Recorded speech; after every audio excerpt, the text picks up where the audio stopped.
Start with the Hormuz episode, because that's where the illusion broke. Foreign Minister Abbas Araghchi declared the strait open.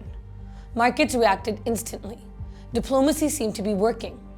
Within hours, the Islamic Revolutionary Guard Corps stepped in, reversed the decision, fired on vessels, and reimposed closure. That wasn't confusion. That was hierarchy, revealed in real time. The message was simple. Policy in Iran is no longer what is announced. It is what the IRGC enforces. From here, the argument becomes sharper. Iran is no longer operating as a traditional theocratic system where clergy sets direction and institutions follow. It is evolving into a security-dominated state, where the military defines limits and everyone else operates within them. Diplomacy speaks, but the IRGC disposes. This shift is not happening in isolation. It is enabled by a weakening clerical core, especially after the leadership transition. The system has not produced a figure with the same authority, weight, or instinct for control. Mujtaba Khamenei has not emerged as a forceful consolidator. He isn't driving the system. He's sitting atop it.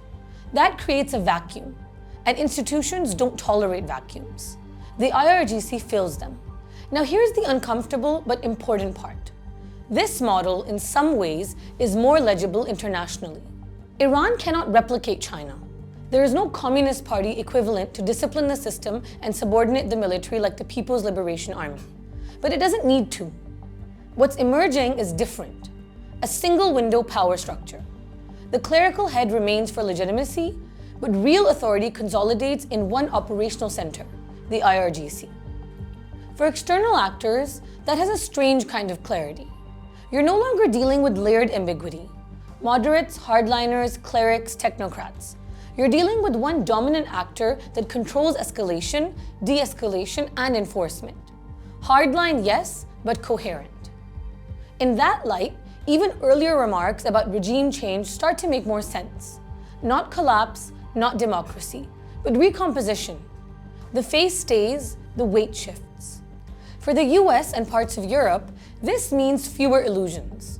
Engagement will not be about persuading diplomats. It will be about negotiating with the institution that actually decides. For the GCC, the logic is even more pragmatic. A militarized Iran is dangerous, but it's predictable. And crucially, it is not democratic. There is no ideological spillover risk, no political contagion. Just a state behaving like a state, even if aggressively. So where does this leave the probability question? The IRGC isn't the Chinese Communist Party, so a China-style system isn't just unlikely, it's the wrong lens. Iran lacks a political superstructure that sits above the state and commands the military.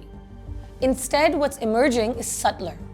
The IRGC isn't replacing the system, it's conditioning it, setting the boundaries of what policy can actually hold. The clerical layer remains in place, but increasingly as a source of legitimacy rather than direction. So Iran isn't moving towards military rule or a Chinese model. It's evolving into a system where the state retains its clerical form, but increasingly acts through a security logic shaped by the IRGC. The Hormuz incident wasn't just a policy dispute, it was a power audit. And the result is increasingly clear.